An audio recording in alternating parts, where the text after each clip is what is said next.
안녕하세요, 여러분. 오늘 밤 우리는 제가 가장 사랑했던 사람, 바로 제 아버지의 마지막 아침에 관한 이야기로 시작하려 합니다. 그날은 다른 날과 다르지 않았습니다. 아니, 다를 이유가 전혀 없었습니다.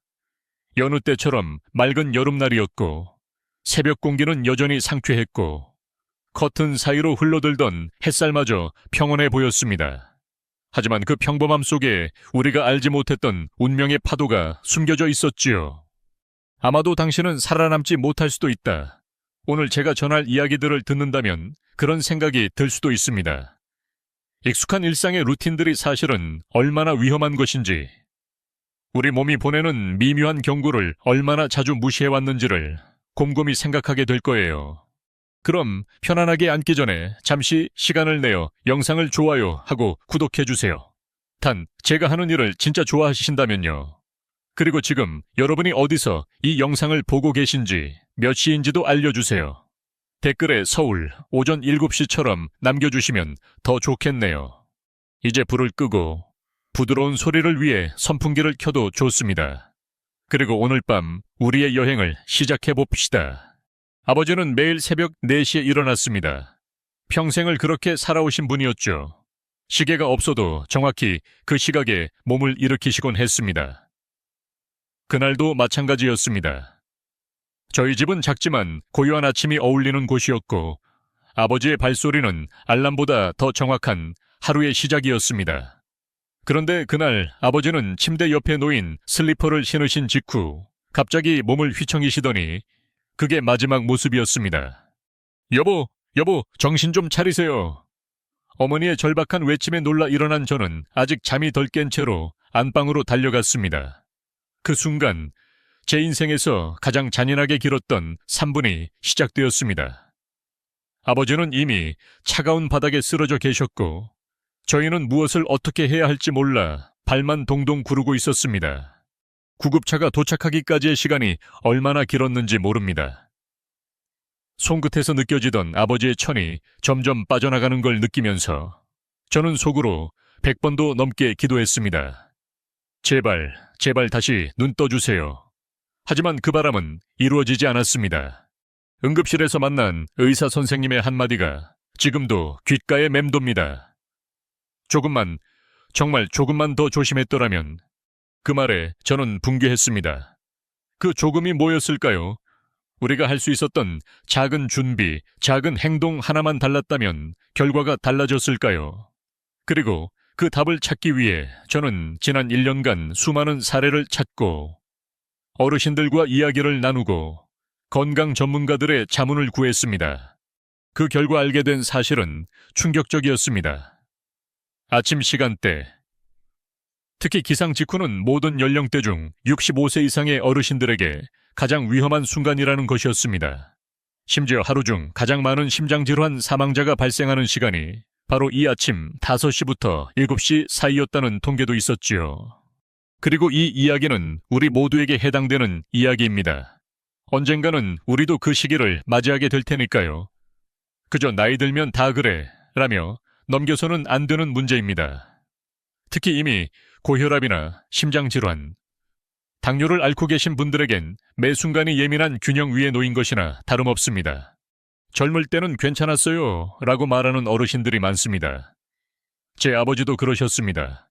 늘 그렇게 살아왔고 한 번도 탈난 적이 없었으니까요. 하지만 몸은 세월 앞에서는 절대로 예외가 없습니다. 변화를 인식하지 못했을 뿐이지 몸은 분명히 경고 신호를 보내고 있었습니다. 이쯤에서 여러분께 정말 이상한 사실 하나를 말씀드릴게요. 잠에서 막 깬 직후 사람의 뇌는 완전히 깨어있지 않다는 연구 결과가 있습니다. 심지어 혈압과 심박수, 천조차 비상 상태에서 벗어나지 않은 채 위험하게 흔들리고 있죠. 마치 아무런 준비 없이 갑자기 시동을 건 자동차처럼 말입니다. 그런 상태에서 벌떡 일어나거나 갑자기 힘을 쓰게 되면 어떤 결과가 생길지는 이제 조금은 감이 오시겠죠. 여기서 논란이 되는 부분이 하나 있습니다. 그럼 도대체 언제 일어나라는 거냐는 질문인데요. 일부 전문가들은 아침 기상 후 최대한 빨리 움직이는 것이 오히려 생체 리듬에 좋다고 주장합니다. 반면에 고령자나 질환자들은 반드시 단계적으로 천천히 일어나야 한다는 의견도 있지요. 저는 후자의 이야기를 따르고 싶습니다. 왜냐하면 제 아버지가 그 논란의 한복판에 계셨던 분이니까요. 우리는 종종 건강한 생활 습관이라는 말을 합니다. 그런데 그 말이 변화 없는 습관을 뜻하는 것은 아닙니다. 건강한 습관이란 몸의 상태와 나이에 맞게 조절되고 조율되는 습관입니다. 그게 진짜 지혜로운 삶의 방식이 아닐까요? 이 이야기를 시작한 이유는 단 하나입니다. 더 이상 누군가의 평범한 아침이 비극이 되지 않기를 바라는 마음에서입니다. 그리고 제가 다음으로 전할 이야기는 바로 그 아침의 첫 발걸음, 우리가 어떻게 시작해야 건강하게 하루를 맞을 수 있는지를 알려줄 아주 중요한 정보입니다. 저희 아버지는 평생을 벌떡 일어나며 살아오신 분이었습니다. 알람이 울리지 않아도 몸속에 내장된 시계처럼 새벽 4시가 되면 자동으로 일어나는 분이셨죠. 늘 같은 시간, 같은 자세, 같은 동작, 그것이 바로 습관이고 아버지의 신념이었습니다. 그런데 그 신념이 마지막이 될 줄은 누구도 몰랐습니다. 그날 이후로 저는 잠을 잘 때마다 무언가를 잃은 사람처럼 깨어나곤 했습니다. 그 어떤 아침도 이전 같지 않았습니다. 그러던 중 부산에서 만난 73세의 김영수 할아버님 이야기를 듣게 되었죠. 나는 새벽 5시만 되면 눈이 번쩍 떠져 40년 넘게 그래 왔어. 그분도 아버지와 똑같이 말씀하셨습니다. 하지만 지난달 그 새벽 습관이 그분을 병원 침대에 눕혔습니다. 눈앞이 까매지더니 그냥 몸이 힘을 잃더라고요. 이대로 가는 줄 알았어요. 그 말이 너무 익숙하게 들렸습니다. 마치 아버지가 다시 말씀하시는 것 같았습니다. 우리 몸은 잠자는 동안 마치 자동차의 시동이 꺼진 것과 비슷한 상태에 있습니다.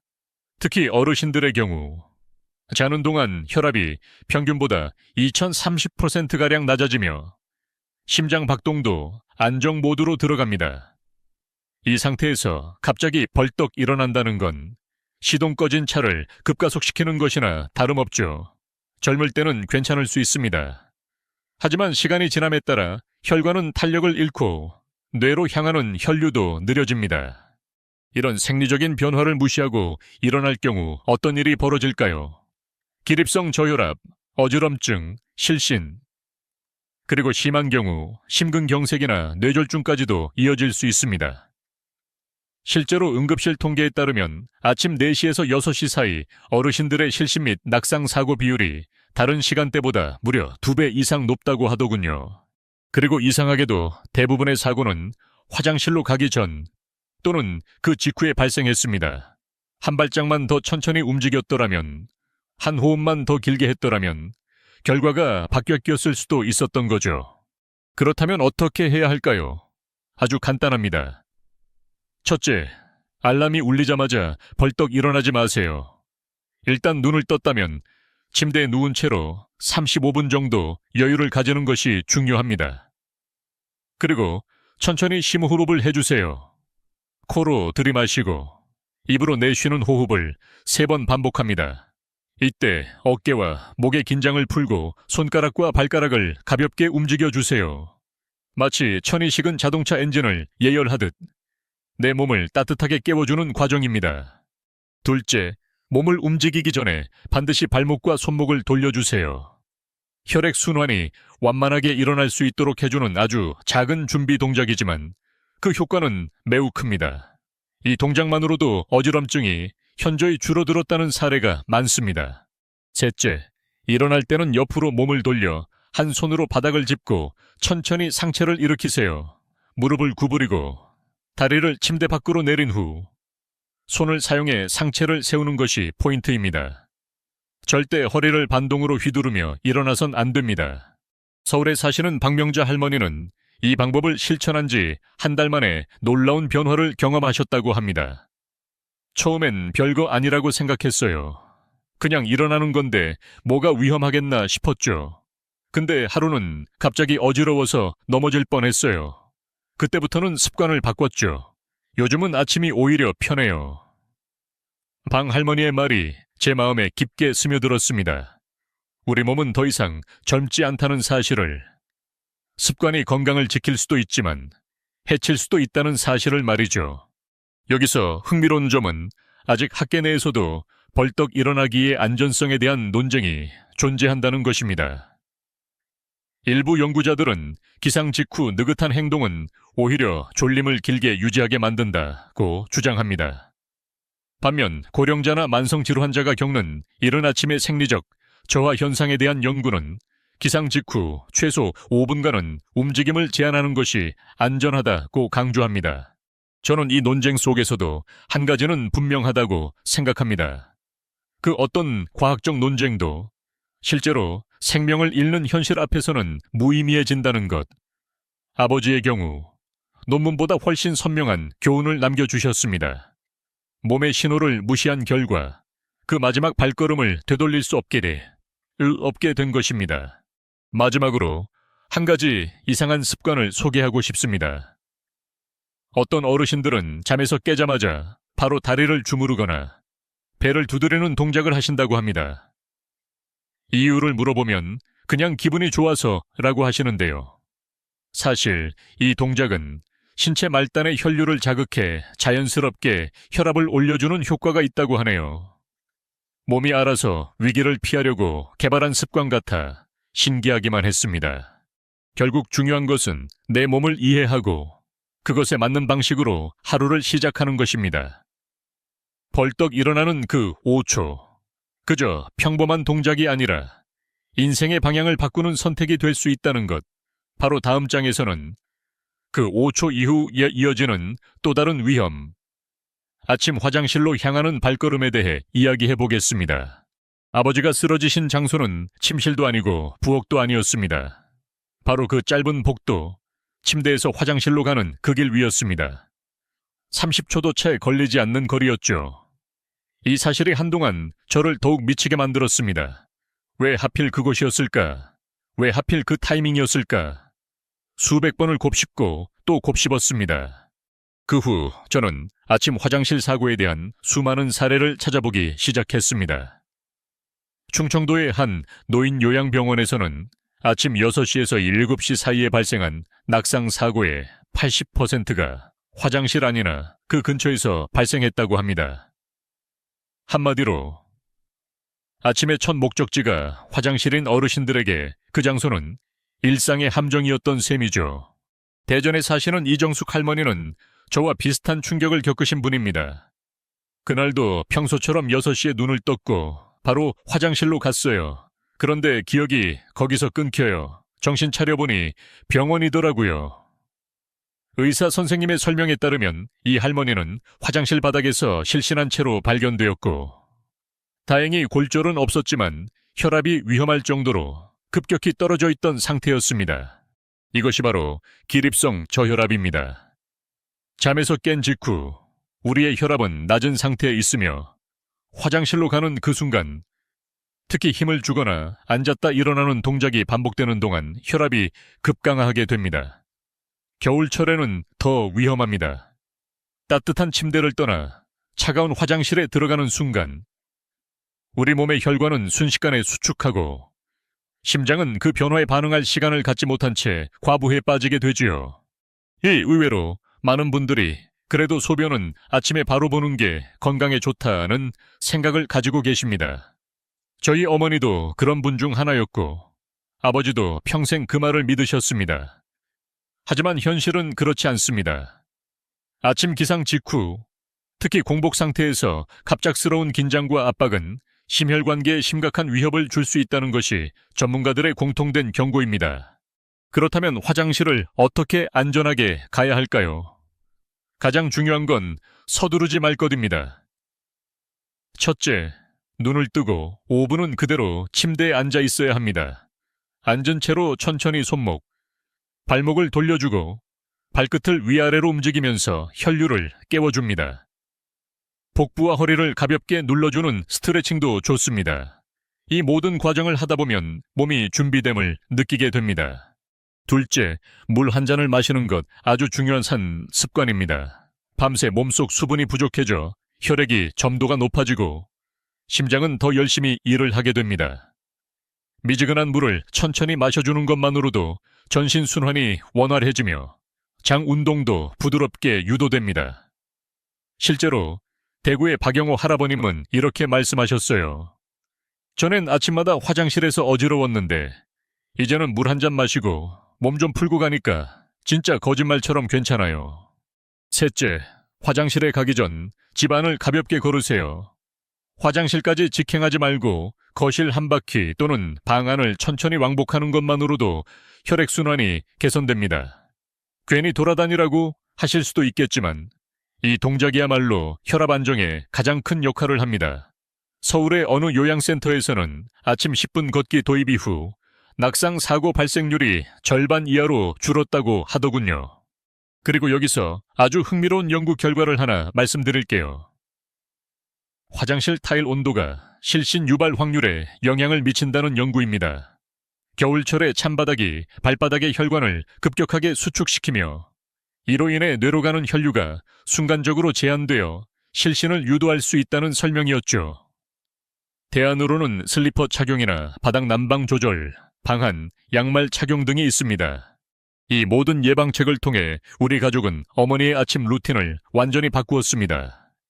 지금은 눈을 뜨면 누워서 손을 먼저 움직이고 한참 동안 앉아 있다가 따뜻한 물 한 잔을 마신 후 가볍게 허리를 돌리고 나서야 화장실로 향하십니다. 처음에는 매우 번거로워하시던 어머니도 지금은 이렇게 하니까 속이 더 편하다고 하십니다. 물론 일부 전문가들은 굳이 그럴 필요까지 있느냐고도 말합니다.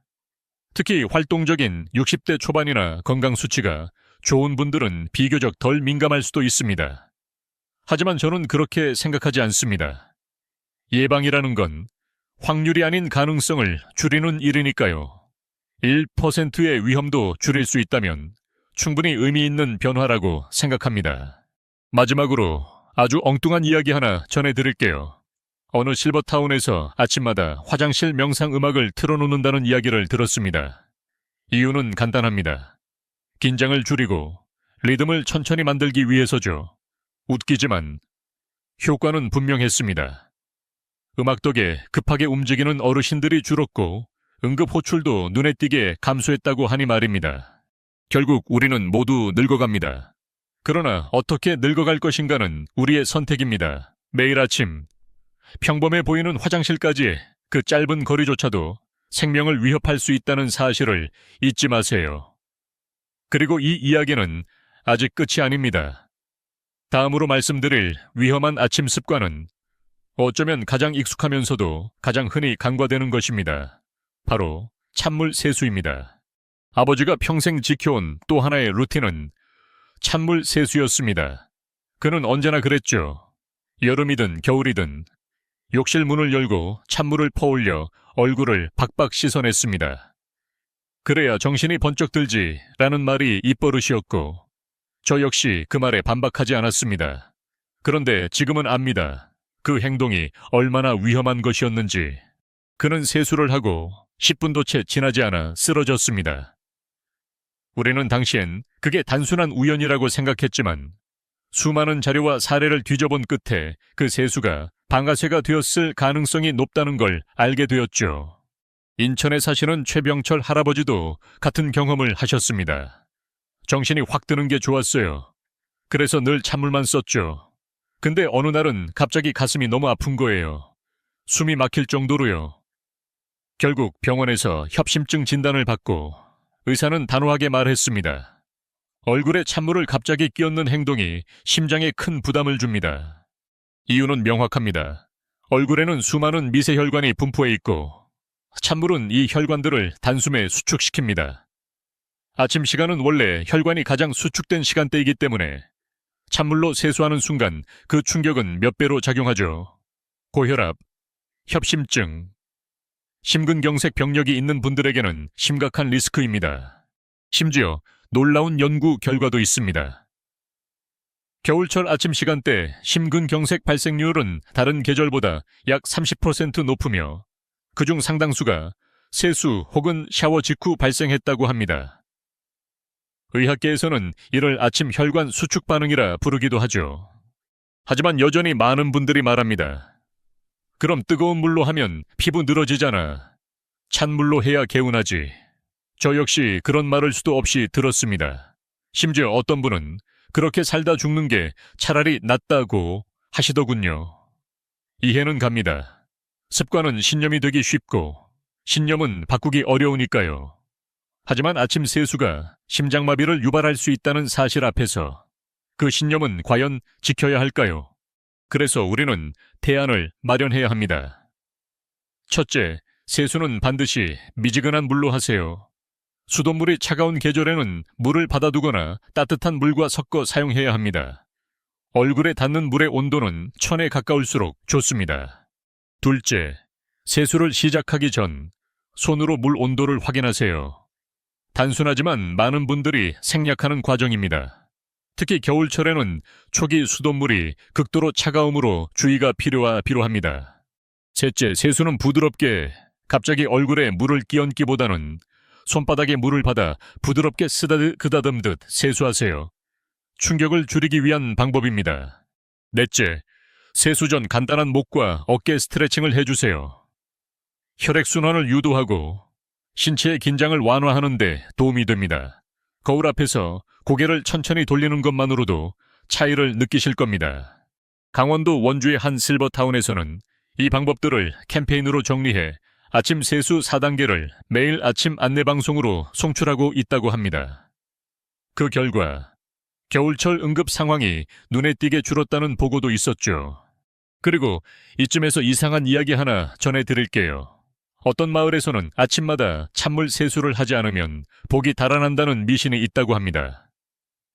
그 말에 수십 년간 찬물만 고집하던 어르신들이 있었는데 최근에는 그 미신을 바꿔 따뜻한 물로 세수하면 하루가 따뜻해진다 하는 말로 대체하고 있답니다. 기분 탓이라도 좋습니다. 중요한 건 결과니까요.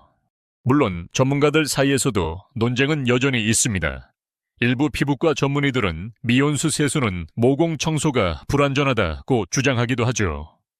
하지만 심장내과나 순환기내과 입장에서는 세수는 세정이 목적이 아니라 생명 유지에 영향을 줄 수 있다는 것이 더 중요합니다. 여러분이라면 어느 쪽의 조언을 따르시겠습니까? 부산의 김영희 할머니는 이렇게 말씀하셨습니다. 우리 남편도 평생 찬물로만 세수했어요.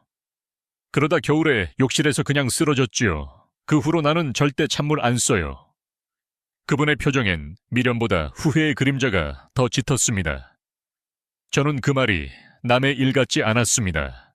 우리 몸은 신호를 보냅니다. 쿡쿡 찌르거나 아찔하거나 힘이 빠지는 순간들이 바로 그 신호입니다. 하지만 우리는 자주 그것을 무시합니다. 별일 아니겠지. 늘 그랬으니까. 그렇게 넘겨버립니다. 그리고 어떤 날, 그 작고 익숙한 습관 하나가 우리를 쓰러뜨립니다. 그러니 여러분, 내일 아침부터는 찬물 대신 미지근한 물을 준비하세요.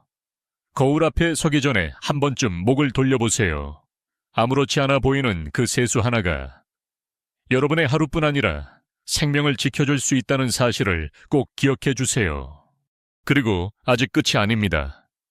다음 이야기에서는 아침 식사라는 이름에 너무 익숙해서 더 위험한 또 하나의 습관에 대해 이야기하려 합니다. 어릴 때부터 아버지는 식사에 유별나게 진지하셨습니다. 특히 아침밥만큼은 절대 거르지 않았습니다. 아침밥은 힘의 근원이야. 하루를 버티려면 든든하게 먹어야지. 그 말은 저희 집 가훈처럼 반복되었고 어머니는 매일 새벽같이 일어나 밥과 국, 생선, 나물, 계란 부침에 김치까지 꼭 챙기셨죠. 하지만 아버지가 세상을 떠난 후 저는 그 가훈을 다시 생각해봐야 했습니다.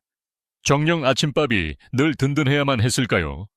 그 믿음이 과연 모두에게 옳은 것이었을까요? 경기도 수원에 사시는 이명자 할머니는 아침 5시 30분이면 이미 부엌에서 식사를 준비하시는 분이었습니다. 그녀의 밥상에는 늘 밥, 국, 고기, 그리고 된장국이 빠지지 않았습니다. 든든하게 먹어야 나가서 일도 하고 병도 안 생긴다니까요. 그렇게 믿어온 지 40년이 넘으셨다죠. 하지만 얼마 전 건강검진 결과에서 의사가 말씀하셨답니다. 아침 식사 조금만 줄이시죠. 지금처럼 드시면 혈압도 오르고 위장도 계속 부담될 겁니다. 그 말은 곧 그녀의 평생 습관에 대한 도전이었습니다. 실제로 많은 사람들이 아침은 꼭 챙겨 먹어야 한다고 생각합니다. 하지만 아침 기상 직후 우리의 몸은 생각보다 준비되지 않은 상태입니다. 밤새 위는 아무것도 받지 못한 채 비워져 있고 천은 낮으며 교감신경이 최고로 활성화된 상태죠. 이때 갑자기 고단백, 고염분, 고열량 음식을 먹게 되면 몸은 소화에 몰두하게 되고 혈액은 위장 쪽으로 몰려 심장은 부담을 받게 됩니다. 어느 의사는 이렇게 말했습니다. 기상 직후의 몸은 전쟁 전야입니다. 그 몸에 바로 전투 식량을 쑤셔 넣는 건 현명하지 않아요. 부산에 사시는 김철수 할아버님도 비슷한 고백을 하셨습니다. 난 평생 아침엔 된장국이 최고라고 생각했어요. 진짜 보약이라 믿었죠. 근데 의사 선생님이 그러더라고요. 그게 내 혈압을 더 올리는 독약이었다고. 그 말은 그에게 있어 굉장히 충격적이었고 습관 하나 바꾸는 것이 얼마나 어려운지도 깨닫게 되는 계기가 되었죠. 자, 그럼 어떻게 해야 할까요? 첫째, 기상 직후에는 바로 식사하지 마세요. 최소 30분에서 1시간 정도는 기다려주세요. 그 시간 동안 몸을 예열하고 위장도 소화에 대비할 수 있는 상태가 되어야 합니다. 둘째, 아침은 가볍게 시작하세요.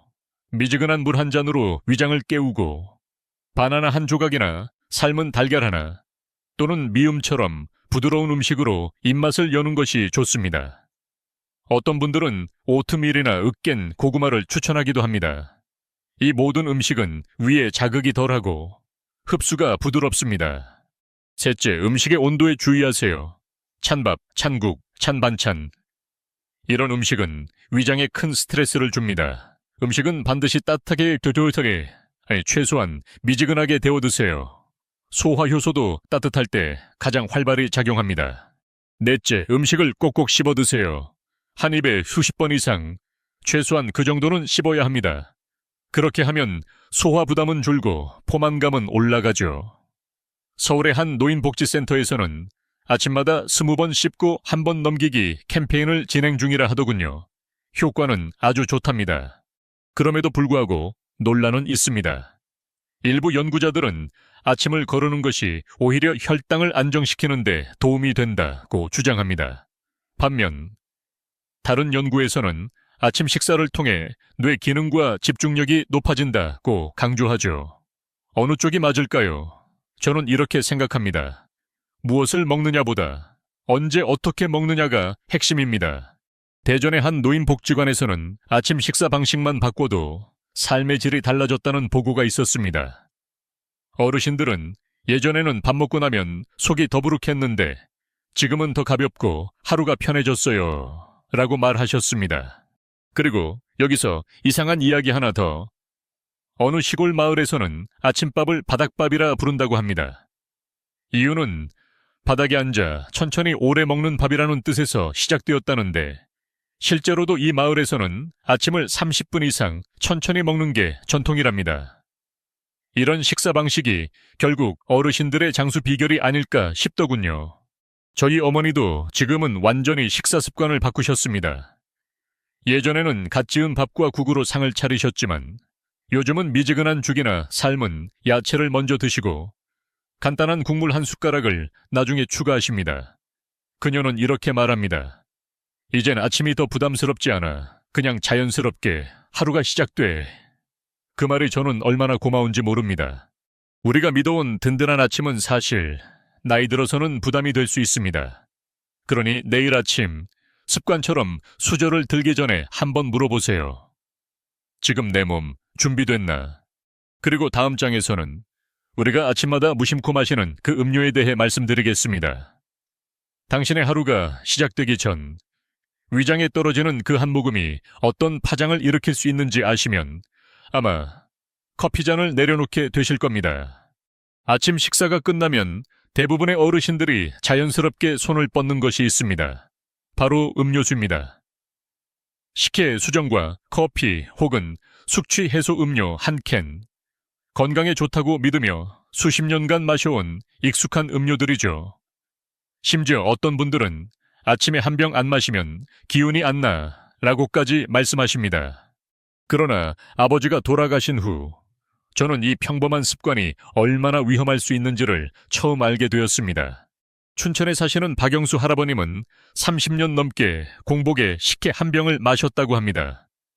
전통 음료니까 몸에 좋지. 거기다 달달하니 아침에 속도 풀리고, 그 말엔 진심이 담겨 있었습니다. 하지만 몇 달 전 건강검진 결과에서 그의 공복 혈당 수치가 위험 수준으로 나왔죠.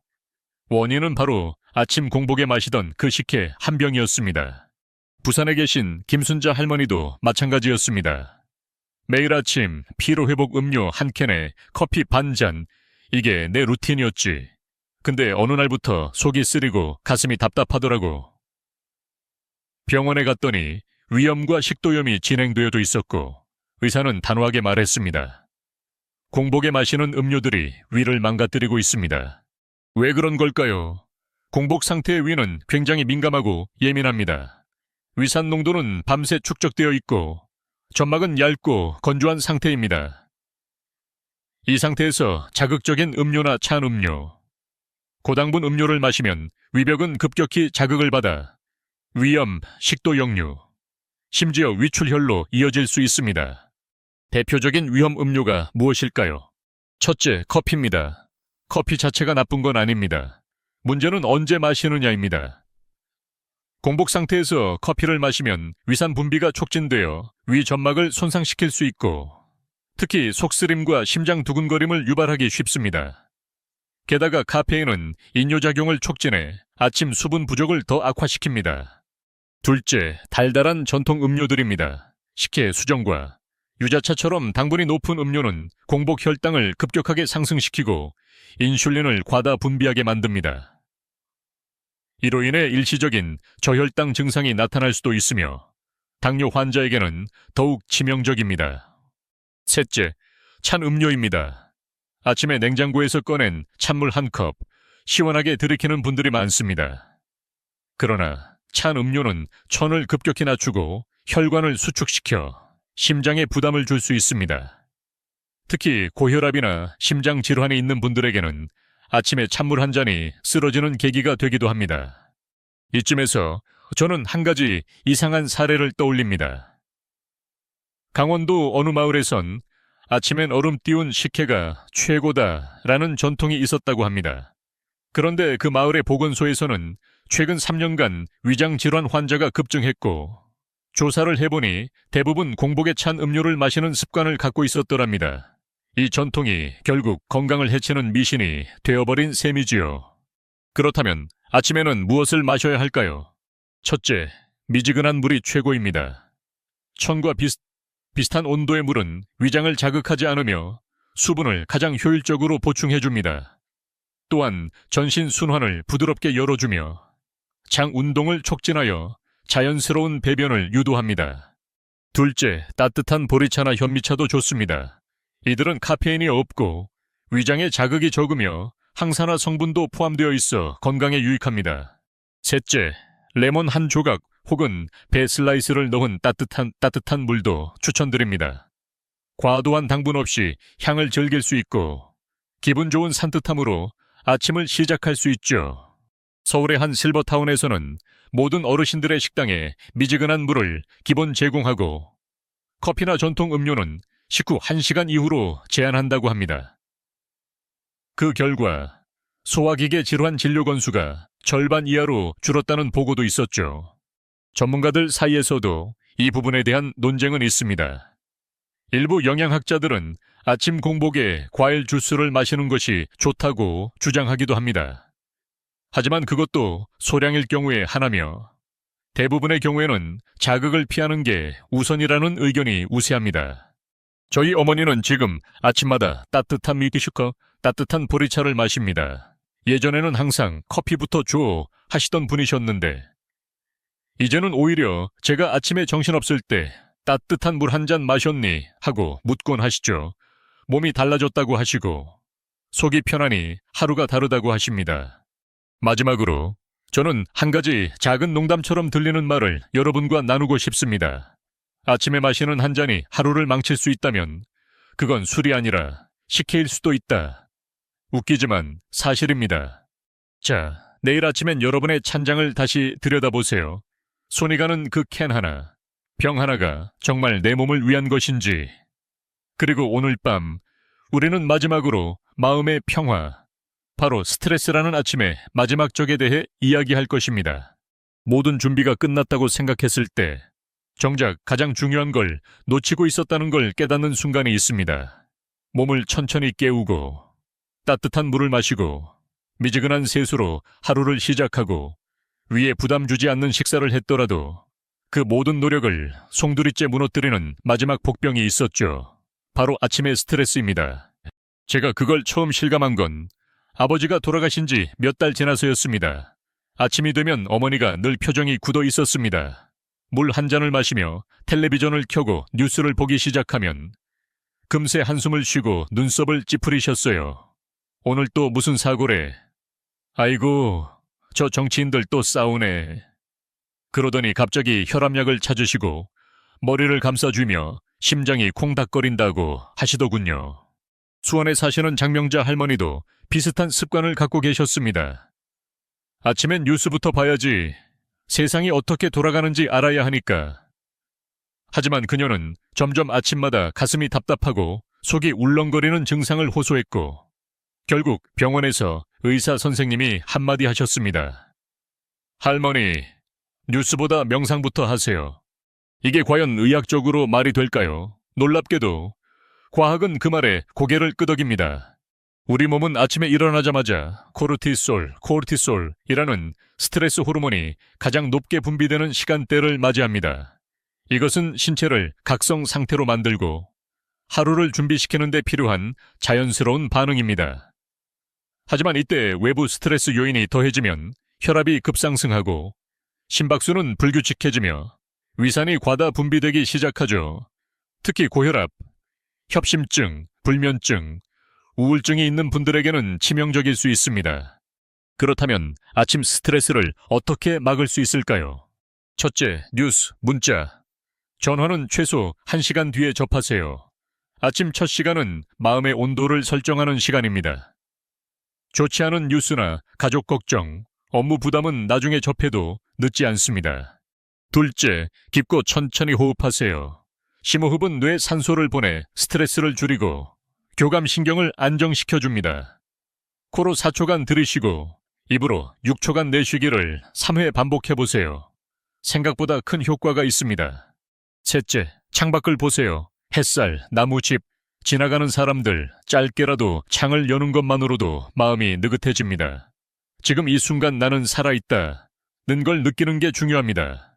넷째, 나만의 소리나 향을 찾아보세요. 좋아하는 클래식 음악, 부드러운 재즈, 아니면 라벤더 향의 디퓨저. 향과 소리는 마음을 가라앉히는 강력한 힘을 지니고 있습니다. 명상까지는 부담스럽다면 조용히 커튼을 치고 음악만 들어도 충분하죠. 대전의 김호중 할아버님은 아침 스트레스를 줄이기 위해 아주 특별한 방법을 쓰십니다. 난 아침에 손주 사진을 봐요. 스마트폰 배경화면을 슬라이드로 해놨어요. 그거 보면 마음이 사르르 풀려. 그의 말투에선 이미 치유가 느껴졌습니다. 서울의 한 노인복지관에서는 최근 아침 명상 10분 프로그램을 시작했습니다. 모두가 조용한 방에 앉아 눈을 감고 음악을 들으며 호흡에만 집중하는 시간이죠. 처음엔 어색하던 어르신들이 점점 그 시간을 기다리게 되었고 몇몇 분들은 그 시간 덕분에 하루가 다르게 바뀌었다고 하셨습니다. 논쟁도 있습니다. 뉴스를 봐야 세상이 어떻게 돌아가는지 알지 않느냐. 현실을 피해서 뭘 얻겠냐라는 주장도 분명 존재합니다. 하지만 저는 이렇게 생각합니다. 현실은 언제든 접할 수 있지만 마음의 준비는 오직 아침에만 가능하다. 하루 중 가장 민감한 시간에 가장 민감한 정보로 자신을 몰아붙이는 건 자기 자신에게 가하는 고문일지도 모릅니다. 어머니는 요즘 아침에 음악을 듣습니다. 제가 추천해드린 조용한 피아노 곡 리스트를 틀어드렸더니 이제는 그 음악이 아니면 하루를 시작하지 않으세요. 아침엔 뉴스 말고 음표가 좋다. 그 말이 참 마음에 들었습니다. 마지막으로 한 가지 엉뚱한 이야기로 마무리해볼까요? 어느 실버타운에서는 아침마다 거울 앞에서 자신에게 인사하는 캠페인을 진행한다고 합니다. 좋은 아침이에요. 오늘도 살아있어서 고마워요. 그 문장이 처음엔 어색하지만 하루에 한 번씩 반복하면 마음이 달라진다고 하네요. 그곳에서는 그걸 자기 긍정 건강법이라 부른답니다. 은근히 귀엽지 않나요? 이제 여러분은 아침을 조금 더 조심히 맞이하실 수 있습니다. 벌떡 일어나지 않기, 화장실에서 천천히 움직이기, 미지근한 세수, 가벼운 식사, 부드러운 음료, 그리고 마지막으로 마음의 평화. 이 6가지는 별개가 아닙니다. 하나의 긴 호흡처럼 연결되어 있고 단 하나만 무너져도 전체 균형이 흔들릴 수 있습니다. 그러니 내일 아침 당신이 눈을 뜰 때 제 이야기를 한번 떠올려 주세요. 지금은 움직이지 말고 먼저 내 마음을 어루만져야 할 시간이다. 이제 천천히 템포를 낮추고 이 여정을 마무리할 시간입니다. 오늘 우리는 아주 평범한, 그러나 절대로 평범하지 않았던 아침들에 대해 이야기했습니다. 벌떡 일어났던 아버지의 마지막 발걸음, 화장실까지의 짧고도 긴 거리, 차가운 물에 닿은 순간 멈춰버린 심장, 든든하게 먹었던 식탁 위의 함정, 달콤한 한 모금의 착각, 그리고 눈을 뜨자마자 몰려드는 마음의 소란까지, 이 모든 것이 결코 과장이 아님을 여러분도 이제는 아시게 되었을 겁니다. 우리는 모두 살아있다는 사실을 너무 당연하게 여깁니다. 하지만 아침은 우리의 몸과 마음이 하루 중 가장 연약해지는 시간입니다. 그 어떤 좋은 습관도, 그 어떤 건강 보조식품도 잘못된 시작 하나 앞에서는 무력할 수 있습니다. 하지만 다행히도 바꿀 수 있는 건 언제나 습관입니다. 몇 분 더 누워있는 일, 손끝을 움직이는 일, 찬물 대신 따뜻한 물을 선택하는 일, 한 모금의 음료를 다시 생각하는 일, 식후에 약을 드시는 일, 그리고 무엇보다 오늘 하루를 환영하는 부드러운 마음의 말 한마디. 그 작은 변화들이 결국에는 생명을 지켜줄 수 있습니다. 이제 불을 끄고 조용한 바람을 느끼며 나직이 이렇게 속삭이고 싶습니다. 당신의 내일 아침이 조용하고 따뜻하며 안전하길 바랍니다.